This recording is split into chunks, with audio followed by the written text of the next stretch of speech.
Do Italian Americans really know the history of the Mafia? Let's see what you know.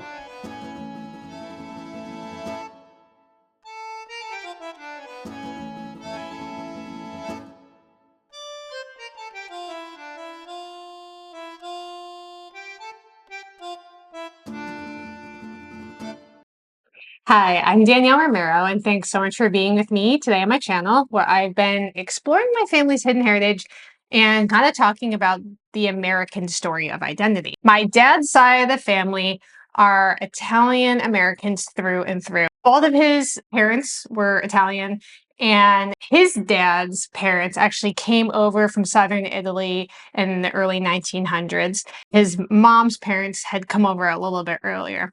I was born in New York.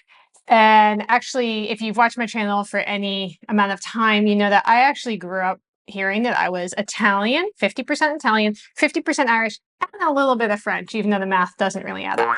Turns out a lot of that was incorrect, but I am a lot of Southern Italian. And so I wanted to do a video kind of getting quizzed by some questions that were submitted about how much do I know about the mob. Now, I never watched Goodfellas, and I only watched the first Godfather, but honestly, I was traumatized by the horse head scene. So I've never really been into that side of it. I would love for you to kind of answer these questions with me, and we'll see who knows the Italian Mafia better, you or me. So let's get started. What is the real name of the Italian American Mafia? Okay, so the Italian Mafia is called the mob. Wrong. All right, so this one actually really surprised me to get wrong. This is actually a huge misconception. The name is Cosa Nostra, which translates to our thing. And I had read this little interesting tidbit about the Godfather series, that there was some kind of agreement to not use that name in the series, which is why they ended up using the mob.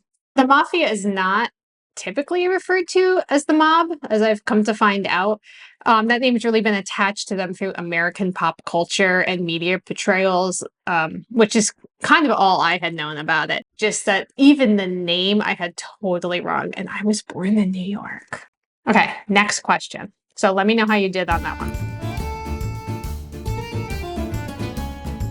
Our mob family is connected. How are mob families connected? All right, well, now I know not to say mob. My understanding is that there's a patriarch of the family. I think that's the Godfather, and then his sons or nephews or cousins are kind of next in line in the hierarchy. And I don't know. I'm not totally sure, but my understanding is that when I hear family names, that we're talking about a family situation. Wrong.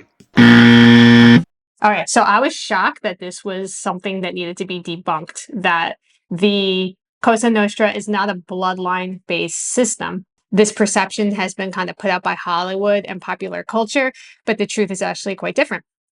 Cosa Nostra is not a centralized organization built on family ties. It's kind of like a loose confederation of independent criminal groups. So these groups are often referred to as families or clans, and they claim sovereignty over specific territories. Now, surprisingly, the members of these families are not usually blood relatives. That totally shocked me. Not that I thought I knew everything about the mob, but I was shocked to get that one totally wrong. What American city was the center for mob activity?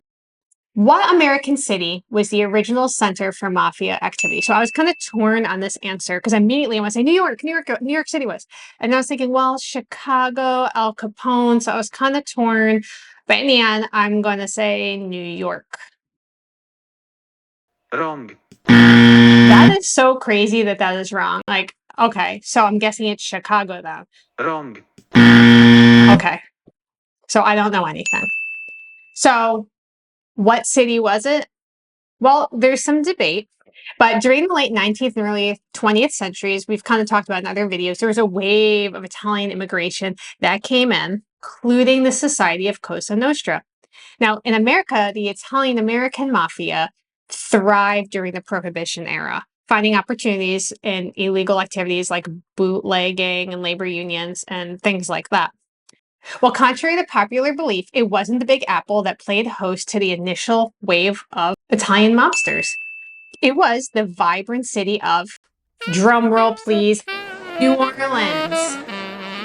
New Orleans saw a significant number of Sicilian immigrants from the late 19th century onwards.